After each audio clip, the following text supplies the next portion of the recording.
మల్కాజ్గిరి తుకుంట శామీర్పేట భూభారతి చట్టం 2025పై అవగాహన సదస్సు శామీర్పేట మండల పరిధి ఈ రోజు మొగుళ్ల వెంకటరెడ్డి గార్డెన్స్ తుకుంట గ్రామంలో తహసీల్దార్ యాదగిరిరెడ్డి అధ్యక్షతన నిర్వహించిన కార్యక్రమానికి ముఖ్య అతిథిగా మేడ్చల్ జిల్లా collector Gautam Potru IAS assistant collector Vijayender Reddy హాజరయ్యారు. జిల్లాలోని 4 మండలాల ప్రజలు రైతులు పాల్గొని భూభారతి చట్టం, రైతుల చట్టం, భూమి హక్కులు భద్రం, భూ సమస్యల పరిష్కారం, రైతుల మేలు కోసం ప్రజాపాలనలో చారిత్రక మార్పు ఈ కార్యక్రమంలో భూభారతి చట్టంలోని అనేక కీలకమైన అంశాలను బాబాసాహెబ్ అంబేద్కర్ జన్మదినం 14 ఏప్రిల్ నాడు గవర్నర్ ఆమోదం పొంది ప్రజలకు ఈ భూభారతి చట్టాన్ని రాష్ట్ర ముఖ్యమంత్రి యనమల రేవంత్ రెడ్డి లాంఛనంగా ప్రారంభించారు. కార్యక్రమంలో కీసర ఆర్డీఓ వెంకట ఉపేందర్ రెడ్డి, మేడ్చల్ జిల్లా వ్యవసాయ market committee chairman Bommalapalli Narasimhulu Yadav, జిల్లాల గ్రంథాలయ సంస్థ chairman Srinivas Reddy, Medchal incharge TPCC ఉపాధ్యక్షులు తోటకూర వజ్రేష్ యాదవ్, మల్కాజ్గిరి జిల్లా కాంగ్రెస్ పార్టీ అధ్యక్షులు సింగిరెడ్డి హరివర్ధన్ రెడ్డి, మల్కాజ్గిరి జిల్లా రీజనల్ అథారిటీ ట్రాన్స్పోర్ట్ మెంబర్ మరియు తుమ్ముకుంట మున్సిపల్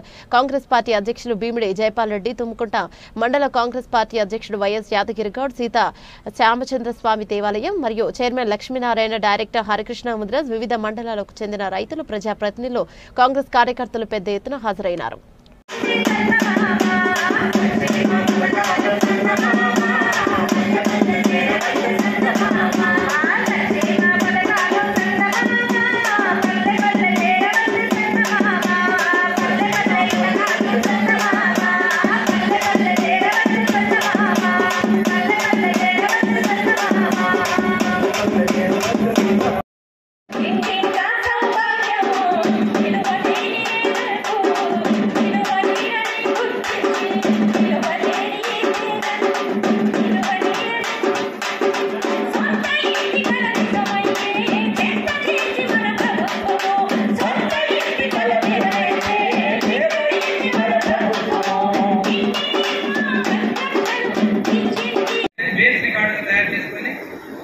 దాని ద్వారానే అసలు రికార్డు నిర్వహించుకుంటూ ఉండేవాళ్ళం.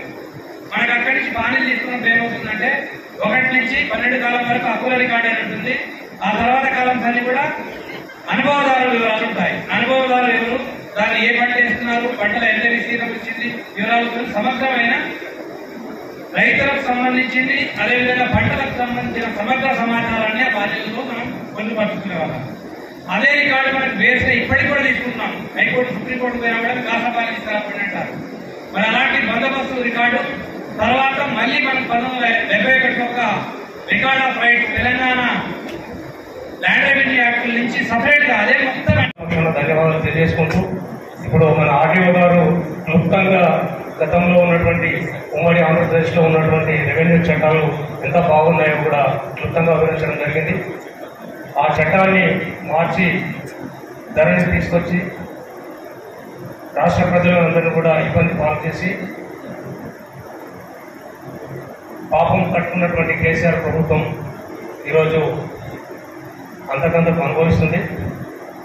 రేవంత్ అన్న గారు రైతుల పక్షపాతి కాబట్టి రైతులు ఇబ్బంది పడవద్దు, ప్రతి ఒక్కరు కూడా రైతు బాగుంటేనే దేశం బాగుంటుందని చెప్పేసి ఒక సంకల్పంతోనే, ఒక ఆశయంతో ఈ చట్టాన్ని తీసుకొచ్చింది. కాబట్టి ఈ చట్టంలో ఉన్నటువంటి అన్ని అవకాశాలను రైతులు వినియోగించుకొని ప్రభుత్వాన్ని కూడా సహకరించాల్సిందిగా వేడుకుంటున్నాను.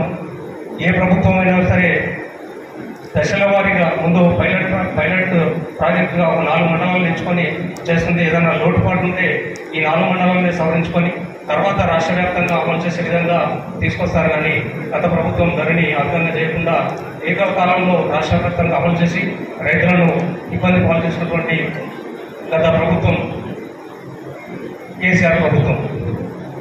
మనకు మన ప్రజాప్రభుత్వంలో సంవత్సరం నుంచి ఇక్కడ ఉన్న ఆఫీసర్లు కానీ, మన ప్రభుత్వంలో మన ముఖ్యమంత్రి వర్యులు, మన మంత్రివర్యులు కానీ ఈ భూభారతి మీద ఎంతో అవగాహనతో, ఎంతో ఐఏఎస్ల నుంచి చిన్న ఎంఆర్ఓ స్థాయి నుంచి ఐఏఎస్ స్థాయి వరకు కూర్చొని చర్చించి ఈ భూభారతి చట్టాన్ని రూపుదిద్దడము ఎంతో సంతోషకరము. మనకు ధరణి దరిద్రంలాగా వచ్చి ఒక్కొక్క రైతును ధరణి వచ్చిన నుంచి ఈ రోజు వరకు ఏడిపించడం జరిగింది తప్ప ఒక్కరోజు కూడా ఒక రైతు ఏ రోజు ఒక పై ఆఫీసర్ దానికి పోయి మనము ఇది ప్రాబ్లం ఉంది అని చెప్పుదామన్నా కానీ సార్ మేము కూడా ఏం చేయలేని పరిస్థితి అని వాళ్ళు కూడా చెప్పడము. ఇప్పుడు ఎవరైనా కానీ ఒక రైతు తిరుగుతూ పోతుంటే ఎంఆర్ఓ చనిపోయినా, ఆర్డీఓ చనిపోయినా, కలెక్టర్ చనిపోయినా అది చేతిలో లేదు అన్నట్టు అది అప్లై చేసుకోవడం వస్తుంది. అది ఎక్కడికి వెళ్ళి వస్తుంది, ఏడికి వస్తుంది అనేది ఎవరికి తెలియదు. అలాగా ఆఫీసర్లు కూడా మనకు సహకరిద్దామన్నా కానీ అది కాని పరిస్థితి. ఆ దరిద్రం ఆ నలుగురుల మధ్యలో జరిగినట్టు ఆ నలుగురు మధ్యలో ధరణిని చేయడము, మరియు ఒక ఆఫీసర్తో కానీ ఒక అధికారితో కానీ చర్చించకుండా చేయడము ఎంతో దరిద్రంగా జరిగింది. కాబట్టి ఈరోజు సంవత్సరంన్నర నుంచి కూడా మన కాంగ్రెస్ ప్రభుత్వం వచ్చిన తర్వాత రేవంత్ రెడ్డి ముఖ్యమంత్రి అయినాక మనం వ్యవసాయ శాఖ మంత్రి శ్రీనివాసరెడ్డి గారు అందరు కలిసి మంత్రివర్గం అంతా కూర్చొని చర్చించి అధికారులతో ఎట్లా చేస్తే కుదురుతుంది, ఈ చట్టాన్ని ఎట్లా చేయాలి, ఈ చట్టం అనేది రైతులకు చుట్టంలాగా ఉండి అందరినీ ఏది మనం ఎట్లయితే చుట్టరికంలో గడిచిపోతామో ఆ రకంగా ఉండాలని అధికారులతో చర్చించి ఈ చట్టం తయారు చేయడం జరిగింది. ఇది కూడా ఈ గొప్ప ఈ మంచి పరిణామము ఇది అధికారులు అందరూ కూడా రైతులకు సహకరించుకుంటూ ఈ దాంట్లో సిస్టంలో కూడా మంచిగా ఉంది. కాబట్టి ఖచ్చితంగా సార్ మీ అందరు కూడా ఇది వేదిక ద్వారా చెప్తున్నా, మా రైతుల ద్వారా చెప్తున్నా, కొద్దిగా అది అరణిలో ఉన్న ప్రాబ్లమ్స్ అన్ని పోయి ఈ భూభారతిలో మంచిగా చేయాలని కోరుకుంటూ మా రైతుల తరపున ధన్యవాదాలు చెప్తున్నాను సార్. అందరూ కూడా మన దగ్గరికి వచ్చినటువంటి నిపుణులు, తర్వాత ఆర్డీఓ సార్, తర్వాత మన అందరూ కూడా క్లియర్గా వివరించడం జరిగింది. దీనికి సంబంధించి మన జిల్లా అదనపు కలెక్టర్ సార్ని మాట్లాడవచ్చు. అవగాహన ఈరోజు ఏర్పాటు చేసుకుంటాం. నిన్ననే గౌరవ రెవెన్యూ శాఖ మంత్రి గారు మేడ్చల్ మండలంలో వచ్చి సుదీర్ఘంగా చట్టంలో పాత ధరణి చట్టంలో ఏ రకంగా ఉంటే ఈ భూభారతి చట్టం వల్ల రైతులకు ఏ రకంగా వారు సహాయ శక్తుల అందరి నిపుణులతో చర్చించి పకడ్బందీగా ఈ చట్టాన్ని తీసుకొచ్చినామని చెప్పి మనకు దిశానిర్దేశాన్ని అధికారులకి అలాగే ప్రజలకు కూడా వాళ్ళు మన కంటిన్యూగా నిద్రతో పుణ్యమే చేసుకుని హాయిగా ఉండాలని భూభారతి చట్టం వచ్చిన తర్వాతని చెప్పడం జరిగింది. మీరందరూ చూసి ఉన్నారు గత 5-6 సంవత్సరాల నుంచి ఏదైతే 2020లో ధరణి చట్టం వచ్చిన తర్వాత రైతులు పడ్డ కష్టాలు, రైతులు కానీ అధికారులు కానీ, ఎందుకంటే ప్రతి రైతు ఆ ధరణిలో అతని పేరు లేకపోయినట్లయితే ఏం చేయాలో అతను రైతుకు తెలియదు, ఇటు అధికారులకు తెలియదు. అతని సమస్యను పరిష్కరించాలంటే ఏ మాటలో పెట్టుకోవాలంటే రైతుకు అర్థం కాదు. ఆ మీ సేవ సెంటర్ పోతే అతను మిస్గైడ్ చేయడం, ఓ మాటలు పెట్టుకోవడం, ఇంకో మాటలు అప్లై చేసుకోవడం, లేకున్నా కానీ ఆ రైతును అప్పటిమందం మీద పెట్టుకోవాలని చెప్పి పెట్టించడం, ఇక్కడ చూస్తే ఆ మాటలు సపోర్ట్ చేయకపోవడం, అధికారులు కూడా ఇష్టంగా ఉంది. జవాబందీ ఉంటుండే, అవరికంటే రిజిస్టర్ ఉంటుండే, అన్నిటి కూడా దాన్ని ఎవరికి పైసలు పట్టీలు ఉంటుండే జవాబందీ చేసినప్పుడు దాంట్లో ఎవరు పోయి ఎవరికి వస్తుంది అనేది క్లియర్గా కనిపిస్తుంది. సో ఈ టెక్నాలజీ వచ్చిన తర్వాత మనకు ఈ ఎల్ఆర్ఈపీ తీసుకొచ్చి ఒక రైతు అమ్మేటి ఈ రోజు రైతు ధరలో పేరు ఉంటుంది, నెక్స్ట్ డే వచ్చేవరకు సాఫ్ట్వేర్ ప్రాబ్లం మళ్ళీ వేరే పేరు కనిపిస్తుంది తీసేసుకో. బట్ అటువంటి కాకుండానే పకడ్బందీగా దీన్ని ఆన్లైన్ ఈ ధరణి పోర్టల్ బదులు భూభారతి పోర్టల్ తీసుకురావడం జరిగింది. అందులో భాగంగానే మనం గతంలో ఏదైతే 1971 ROR చట్టం తీసుకొచ్చినప్పుడు రూల్స్ ఫ్రేమ్ చేసుకోవడానికి అప్పుడు ప్రభుత్వానికి 18 సంవత్సరాలు పట్టింది. అంటే 1971లో 1971లో ఆ రికార్డ్ ఆఫ్ రైట్ చట్టం వచ్చింది. 1980లో దానికి రూల్స్ ఫ్రేమ్ చేసుకున్నారు అప్పుడు ప్రభుత్వం. కానీ ఇప్పుడు ఈ భూభారతి చట్టానికి మాత్రం మనం జనవరి 4th రోజు మనకు భూభారతి చట్టం ఆమోదం పొందిన తర్వాత గవర్నర్తోని దానికి రూల్స్ మాత్రం 3 నెలలలో రూల్స్ కూడా ఫ్రేమ్ చేసుకున్నాం ఈ ప్రభుత్వం. దానికి డాక్టర్ బాబాసాహెబ్ అంబేద్కర్ గారి జయంతి రోజున ఏప్రిల్ 14న మన గౌరవ ముఖ్యమంత్రి గారు ఈ భూభారతి చట్టానికి సంబంధించిన రూల్స్ కూడా లాంచ్ చేయడం జరిగింది మనకి. కాబట్టి ఇంత ప్రభుత్వానికి రైతుల మీద ఎంత చిత్తశుద్ధి ఉందో దీన్ని బట్టి అర్థం చేస్తుంది. ఎందుకంటే ధరలో పడ్డ బాధలు ఇప్పుడు మళ్ళీ ఈ భూభారతి చట్టంలో పడకూడదనే ఉద్దేశంతో పకడ్బందీగా చట్టాన్ని తీసుకోవడం జరిగింది. దాంతోపాటు రూల్స్ కూడా నియమ నిబంధనలు కూడా మనకు ఆల్రెడీ రూల్స్ కూడా తీసుకురావడం జరిగింది. దానిలో భాగంగానే ప్రజలు ఇంకా మన ప్రభుత్వం ఇంకా రైతుల పక్షాన నుండి ఈ భూభారతి చట్టంలో కూడా మనం ఇంప్లిమెంట్ చేయడానికి అధికారులకు ఇంకేమైనా ఇబ్బందులు ఉన్నాయని చెప్పి తలచి మనకు పైలట్ ప్రాజెక్ట్ భాగంగా మన రాష్ట్రంలో 4 జిల్లాల్లో 4 మండలాల్లో ఈ పైలట్ ప్రాజెక్ట్ కూడా చేస్తున్నది. దానిలో ప్రతిరోజు ఒక్కొక్క గ్రామంలో రెవెన్యూ అధికారులు నుండి ఈ భూభారతి చట్టంలో వాళ్ళ సమస్యలు ఏమొస్తున్నాయి, దాని అన్ని మాడ్యూల్స్ సపోర్ట్ చేస్తున్నాయి. భూభారతి చట్టంలో పరిష్కరించడానికి ఇంకేమైనా పరిష్కరించడానికి వీలుపడని సమస్యలు ఉన్నాయా? తెలంగాణ రాష్ట్ర ప్రభుత్వం ప్రవేశపెట్టినటువంటి ఈ భూభారతి చట్టాన్ని మేమందరం ముక్త కంఠంతో స్వాగతిస్తున్నాం. ఇది తెలంగాణ ప్రజలు ఎంతో కాలంగా ఎదుర్కొంటున్నటువంటి సమస్యలకు పరిష్కార దిశగా చాలా అంతగా కఠినంగా ఉన్నటువంటి సమస్యలన్నిటి కూడా ఈ భూభారత చట్టం రావడం వల్ల ప్రజలందరికీ కూడా సంతోషం కలుగుతుందని ఈ సందర్భాన్ని మనం చేస్తా ఉన్నాను. మరి ముఖ్యంగా ఈ ధరణి అనేటువంటి కార్యక్రమం రావడం వల్ల నిజంగా రైతులు ఎవరైతే ఉన్నారో కొన్ని ఏళ్లుగా సాగు చేసుకుంటూ ఆ భూమి మీద అనంగా అనుభవించుకుంటూ ఆ యొక్క కార్యక్రమం పరిపాలన చూసుకుంటున్నటువంటి వ్యక్తులకు మరి అందరికీ కూడా ఈ యొక్క అనుభవ కాలం లేకపోవడం మూలంగా అందరూ కూడా అన్యాయం జరిగింది. నిజంగా కూడా ఎప్పుడో భూములు వదిలిపెట్టి విదేశాలకు వెళ్ళి వారు హైదరాబాద్ లో సెటిల్ అయినటువంటి అన్నారు. ఆయన అన్న మాట ప్రకారం ఇంతవరకు ఇంప్లిమెంట్ అవ్వకుండా చూశారు. కాకపోతే మాకు ధరణిలో ట్రాన్సాక్షన్ స్టేటస్ లో అది ఇంకా రిఫ్లెక్ట్ అవుతుంది. అది ట్రాన్సాక్షన్ సైడ్ లో రిఫ్లెక్ట్ అవుతుందంటే మాకు ఎంఆర్ఓ గారు ట్రాన్సాక్షన్స్ ఆపేశారు. సో అది మాకు కోర్టు ఆర్డర్స్ ఉన్నాయి. అందరికి ఈ రైతులు ఎవరికి ఆ భూమితో సంబంధం లేదని మాకు కోర్టు ఆర్డర్స్ ఉన్నాయి. అయినా కానీ మాకు ట్రాన్సాక్షన్ స్టేటస్ లో ఇంకా పోలేదు. కొత్త యాక్ట్ ప్రకారం వాళ్ళు అసలు పొజిషన్ లో లేరు. గత 50 సంవత్సరాల నుంచి వాళ్ళు ఎవరు పొజిషన్ లో లేరు, దీంట్లో కూడా లేరు. అయినా అది ట్రాన్సాక్షన్ స్టేటస్ తీయకపోతే కోర్టు ఆర్డర్స్ ఉండగా కూడా ఇంకా తీయకపోతే మాకు ట్రాన్సాక్షన్స్ అవ్వట్లేదు. అదొకటి. రెండోది ఇంకొకటి ఏంటంటే ఇప్పుడు ఓల్డ్ రెవెన్యూ కేసెస్ కొన్ని ఉన్నాయి కొంతమంది దీంట్లో. ఇది దయచేసి మీరు చెప్తే మేము పోతే మా సొంత కార్యాలయాల మీద మేము పెద్ద ఆయన దగ్గర పోవడం జరుగుతుంది. మీరైతే మీటింగ్ లో కూడా చెప్తారు. ఖచ్చితంగా పన్నులు అనేది తిరిగి పెట్టండి. అవసరం ఉన్న రైతు పెట్టుకుంటాడు, అవసరం లేని రైతు కట్టుకోడు, అది వేరు మాట. కానీ పన్ను కట్టుకుంటే ఆ సంవత్సరం పహాని ఖచ్చితంగా వస్తుంది. ఉదాహరణకు ధరణి పెట్టిన తర్వాత అసలు పేర్లే చేంజ్ కావన్నారు. గతం ఉన్న కలెక్టరు చూస్తూ ఉండగా మా ఊళ్ళో రైతే కుమ్మరి రామ్ అనే వ్యక్తి తీసి వేరే పెద్ద రైతు పేరు చెప్పాను కానీ అతను లేకున్నా ఇతని పేరు మీదకి ఎకరం పొలం అతను చేసిండు. రిజిస్ట్రేషన్ లేదు, ఏమీ లేదు. అలాంటి జరగాయి అనేది నా అభిప్రాయం. ఒకవేళ జరిగినా సంవత్సరం నాడు పన్ను కట్టుకుంటే ఆ పన్ను రసీదు చూసుకుంటే అయ్యా నాకు 2 ఎకరాలు ఉండే. మన రెవెన్యూ మంత్రి, మన మంత్రివర్గం తీసుకున్నటువంటి నిర్ణయానికి ప్రజలందరూ కూడా ఎంతో హర్షిస్తా ఉన్నారు. కానీ ప్రభుత్వాలు, నాయకులు, ముఖ్యమంత్రి, మంత్రులు కానీ సార్ మీకు ప్రభుత్వానికి మంచి పేరు తెచ్చినా చెడ్డ పేరు తెచ్చినా అది మీ మీదే ఆధారపడి ఉంటుంది. ఎందుకంటే కలెక్టర్ గారికి తెలిసిందే కానీ నేను చెప్తా ఉన్నా, ఒక సర్వే నంబర్లో 10 ఎకరాల భూమి ఉంటే అందులో 1 ఎకరాలో 2 ఎకరాలు ఏదో గొడవలాలు ఉండి ప్రొబిటెడ్ లో ఉంటే మొత్తం సర్వే నంబర్ మొత్తం ప్రొబిటెడ్ లో పెట్టి ఆనాడు చాలా ఉసురు పోసుకోవడం జరిగింది. చాలా మందికి నష్టాలు జరిగినాయి. మరి కొంత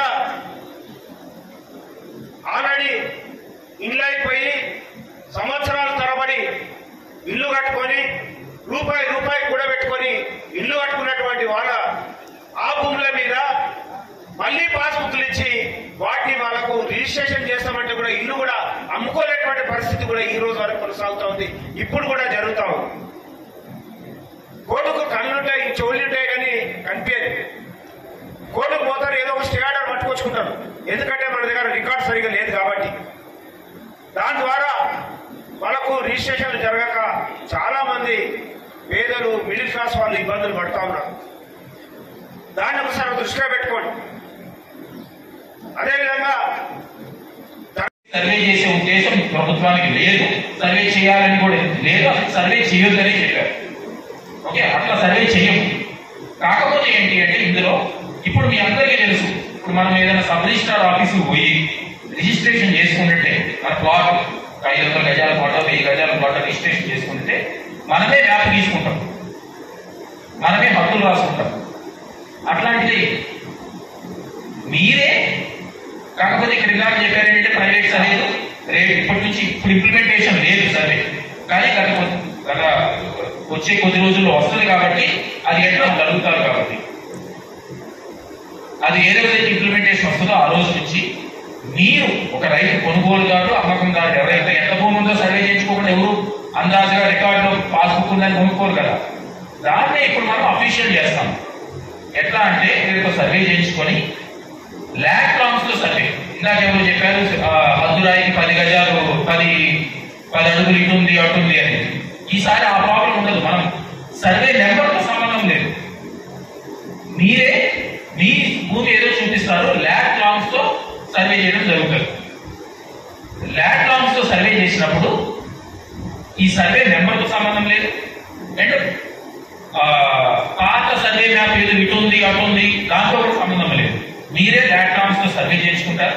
ఆ ల్యాక్ లాంగ్స్ తో చేసిన సర్వే మ్యాప్ ని మీరు రిజిస్ట్రేషన్ చేసుకుంటారు. బట్ చేసుకున్న వెంటనే అఫీషియల్ అవ్వదు, ఎందుకంటే అతను ప్రైవేట్ లైసెన్సెడ్ సర్వే కాదు. వ్యాలిడేట్ చేస్తారు ఫీల్డ్కి వచ్చి. ఆ వ్యాలిడేట్ చేశాకనే ఆ మ్యాప్ మనకి పాస్బుక్ లోకి వస్తుంది. మళ్ళీ చెప్తున్నాను, ఆల్రెడీ మీరు రిజిస్ట్రేషన్ చేసుకునే వాళ్ళు అందరూ కూడా మ్యాప్ పెట్టుకుంటున్నారు. ఎవరు కూడా ఏ రిజిస్ట్రేషన్ డాక్యుమెంట్ లో కూడా హద్దులతో మ్యాప్ లేకుండా ఎవరు రిజిస్ట్రేషన్ చేసుకోరు. ఇప్పుడు కూడా అదే జరుగుతుంది. కాకపోతే ఏంటి అంటే ఆ మ్యాప్ ని గవర్నమెంట్ వ్యాలిడేట్ చేస్తే, గవర్నమెంట్ సర్వే వ్యాలిడేట్ చేస్తే ఆ మ్యాప్ పాస్బుక్ లో కూడా వస్తుంది.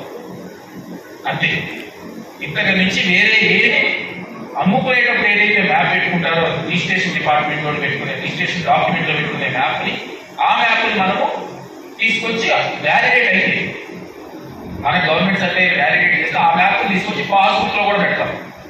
ఇప్పటివరకు ఏంటంటే ఓన్లీ డిఫరెన్స్ అంటే గత ప్రభుత్వం చేసినటువంటి ఏదైతే మనకు తెచ్చిన చట్టాలకు ఈ చట్టాలకు డిఫరెంట్ ఏంటి అని చెప్పి ఖచ్చితంగా అవగాహన కల్పించింది.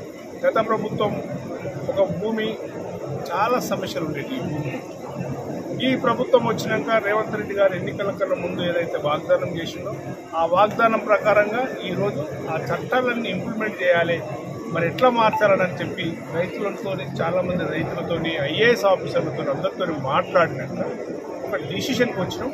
ఆ డిసిషన్ కూడా ఇప్పుడు ఏం చేస్తున్నాము అంటే ఒక్కొక్క 5 మండలాలు 10 మండలాల్లో ఫస్ట్ ప్రధానంగా తీసుకుంటున్నాం ఆ సమస్య. అక్కడ ఏ రకంగా అభివృద్ధి అవుతుంది, ఈ మనం పెట్టినటువంటి మార్పుల వల్ల ప్రజలకు మేలు జరుగుతుందా లేకపోతే కీడు జరుగుతుందా అన్నది ఆలోచన చేయాలన్న ఉద్దేశంతో ఒక 5 విలేజ్లలో తీసుకున్నాం. 5 విలేజ్లలో సక్సెస్ అయినాక అవి ప్రజలతో వచ్చే ఇంప్రూవ్డ్ తీసుకొని, అంటే ప్రజల ద్వారా ఇంకా కొన్ని సమస్యలు కూడా ఇంకా కొంచెం మెరుగైన విషయాలు చేయాలనే ఆలోచన వస్తుంది. అట్లా వచ్చినప్పుడు అవన్నీ కూడా మళ్ళీ అమెండ్మెంట్ చేసుకొని చట్టంలో పొందుపరిచి రాష్ట్రం మొత్తం కూడా ఇటువంటి ఆలోచనలు చేయాలని చెప్పి చాలామంది సూచన చేసింది. ప్రభుత్వం కూడా అదే నిర్ణయం తీసుకుంటుంది. ఇక్కడ వచ్చినప్పుడు చాలామంది ఏం చెప్పిండ్రు, అయ్యా ఒక భూమిలో ఉన్నటువంటి వాళ్ళు మా అన్నదమ్ముల్లో 10 మంది ఉన్నాం, 10 మందిలో 10 బై నంబర్లు ఉన్నాయి, మాకు ఇబ్బంది అవుతుంది, కొందరు రాలేదని కొందరు చెప్పిండ్రు. అదేవిధంగా ఇంకొందరు ప్లాటింగ్ అయ్యింది, నా భూమిలో 10 ఎకరాలు ఉంటే 2 ఎకరాలు ప్లాటింగ్ అయ్యింది, మిగిలిన 8 ఎకరాల భూమి కూడా పట్టాలు రాలేదు, ప్రొవిడెంట్ లిస్టులో పెట్టినట్టు కొందరు చెప్పిండ్రు. చెరువులలో ఉన్న భూములకు ఇబ్బంది అవుతుంది, ఇంకా అన్ని చాలా విషయాలు మాట్లాడారు.